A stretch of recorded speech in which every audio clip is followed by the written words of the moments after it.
Alice was beginning to get very tired of sitting by her sisters on the bank and of having nothing to do.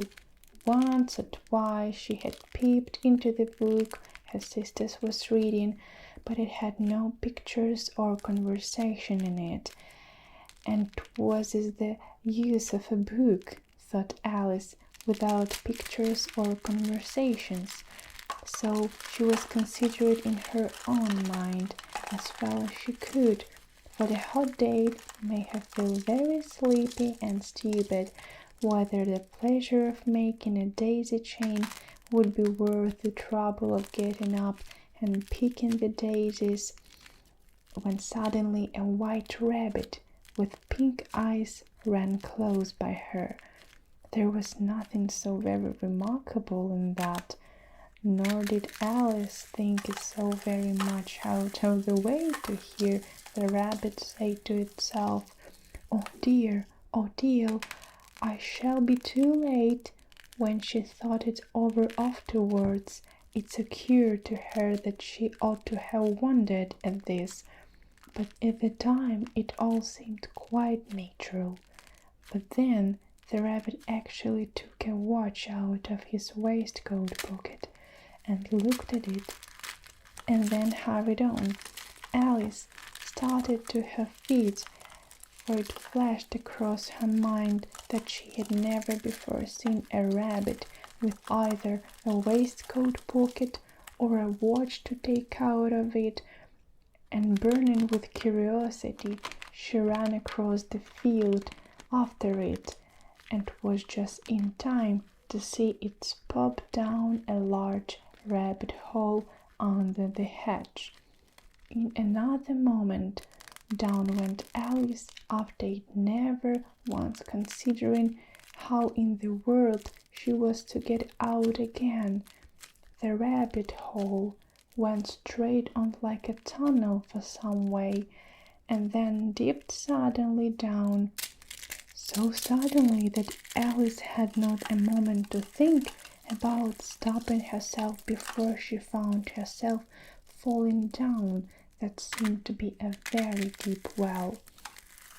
Either the well was very deep, or she fell very slowly, for she had plenty of time as she went down to look about her, and to wonder what was going to happen next.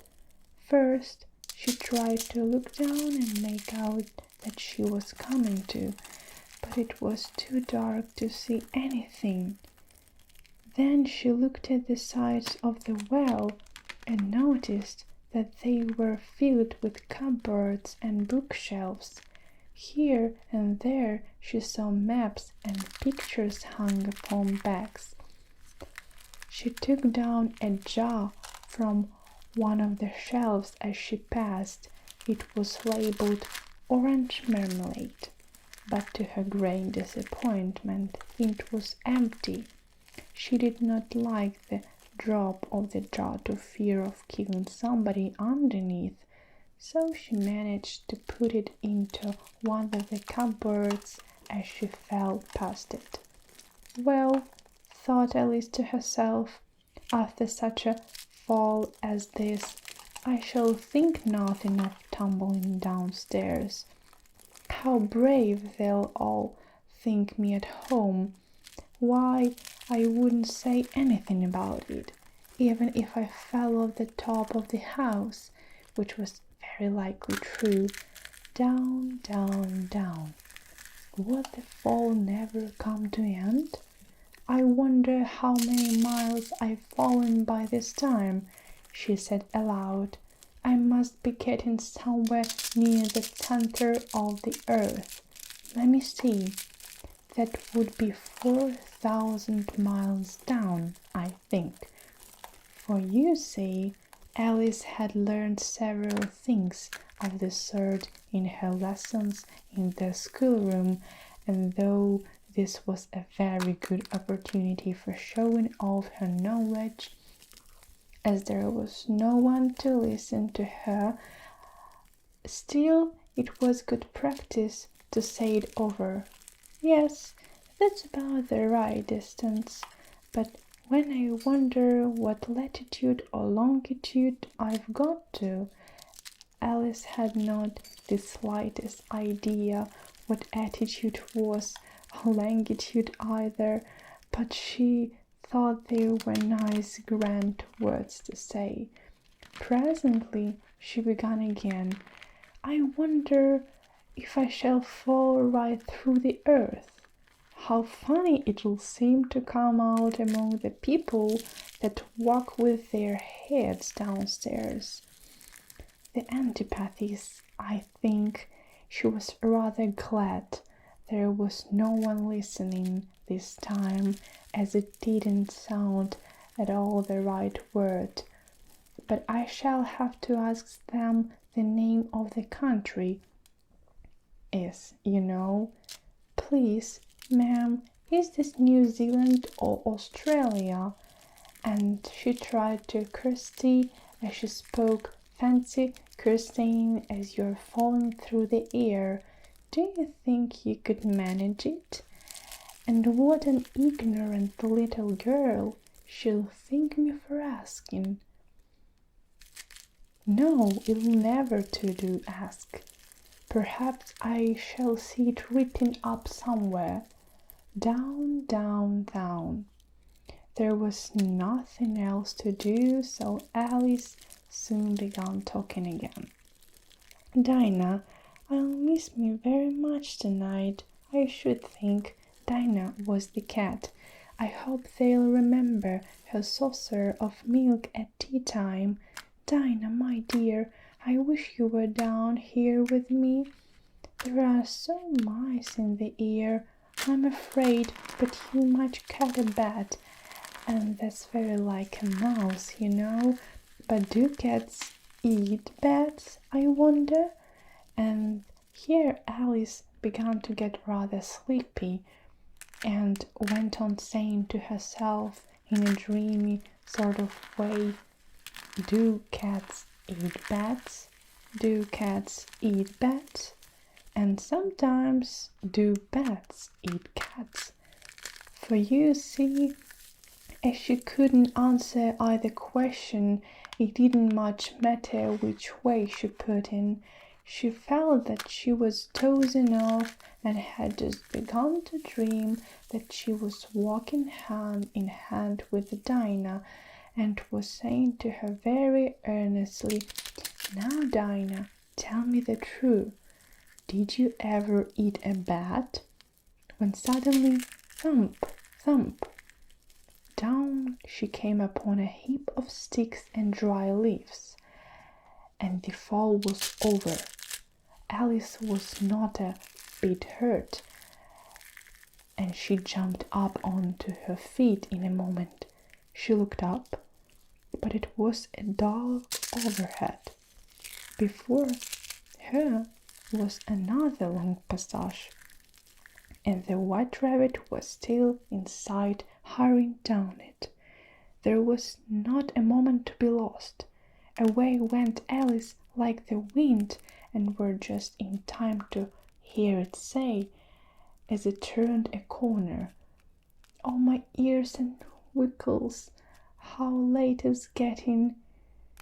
She was close behind him when she turned the corner, but the rabbit was no longer to be seen. She found herself in a long, low hall, which was lit by a row of lamps hanging from the roof. There were doors all around the hall, but they were all locked, and when Alice had been all the way down one side and up the other, trying every door, she walked sadly down the middle, wondering how she was ever to get out again. Suddenly she came upon a little three-legged table, all made of solid glass. There was nothing on it but a tiny golden key, and Alice's first idea was that they might belong to one of the doors of the hall. But alas, either the locks were too large, or the key was too small, but at any rate it would not open any of them. However, on the second time round, she came upon a low curtain she had not noticed before, and behind it was a little door about 15 inches high. She tried the little golden key in the lock, and to her great delight, it fitted.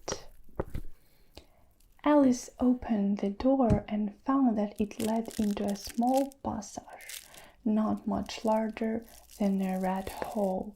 She knelt down and looked along the passage into the loveliest garden you ever saw. How she longed to get out of that dark hole and wander about among those beds of bright flowers and those cool fountains, but she could not even get her head through the doorway. And even if my head would go through, thought poor Alice, it would be of very little use without my shoulders. Oh, how I wish I could shut up like a telescope. I think I could, if only knew how to begin. For you see, so many out-of-the-way things had happened lately that Alice had begun to think that every few things indeed were really impossible. There seemed to be no use in waiting by the little door, so she went back to the table, half hoping she might find another key on it, or at any rate a book of rules for shutting people up like telescopes. This time she found a little bottle on it, which certainly was not here before, said Alice, and tried round the neck of the bottle was a paper label with the words "Drink me" beautifully printed on it in large letters. It was very well to say, "Drink me," but the wise little Alice was not going to do that in a hurry. "I'll look first," she said, "and see whether it marked poison or not," for she had read several nice little stories about children who had got burnt and eaten up by wild beasts and other unpleasant things, all because they would not remember the simple rules their friends had taught them, such as that a red-hot poker will burn you if you hold it too long, and that if you cut your finger very deeply with a knife, it usually bleeds. And she had never forgotten that. If you drink much from a bottle marked poison, it is almost certain to disagree with you sooner or later. However, this bottle was not marked poison, so Alice ventured to taste it and find it very nice. It had in fact a sort of mixed flavor of cherry tart, custard, pineapple, roast turkey, toffee, and hot buttered toast. She very soon finished it off. "What a curious feeling," said Alice. "I must be shut in like a telescope." And so it was indeed. She was now only 10 inches high, and her face brightened up at the thought that she was now the right size for going through the little door into that lovely garden. First, however, she waited for a few minutes to see if she was going to shrink any farther. She felt a little nervous about this, for it might end, said Alice to herself, in my going out altogether like a candle. I wonder what I should be like then.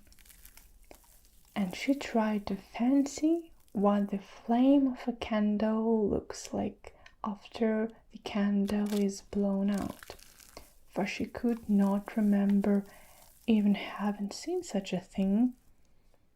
After a while, finding that nothing more happened, she decided on going into the garden at once. But Alice, poor Alice, when she got to the door, she found she had forgotten the little golden key, and then she went back to the table for it. She found she could not possibly reach it. She could see in quite plainly through the glass, and she tried to her best to climb up off the legs of the table, but it was too slippery, and when she had tried to herself out with trying, then poor Alice's little thing sat down and cried. "Come, there is no use in crying like that," said Alice to herself rather sharply. "I advise you to leave off this minute." She generally gave herself very good advice, though she very seldom followed it, and sometimes she scolded herself too severely as to bring tears into her eyes, and once she remembered trying to box her own ears for having cheated herself in a game of croquet she was playing against herself, for this curious child was very fond of pretending to be two people. "But it's no use now," thought poor Alice, "to pretend to be two people. Why, there is hardly enough of me left to make one respectable person." Sooner her eyes fell on a little glass box that was lying under the table. She opened it and found in it a very small cake, in which the words "Eat me" were beautifully marked in currants. "Well, I eat it," and said Alice, "and if it makes me grow larger, I can reach the key, and if it makes me grow smaller, I creep under the door, so either way I'll get into the garden, and I don't care what happens." She ate a little bit and said anxiously to herself, "Which way? Which way?" holding her hand on the top of her head to feel which way it was growing, and she was quite surprised to find that she remained the same size.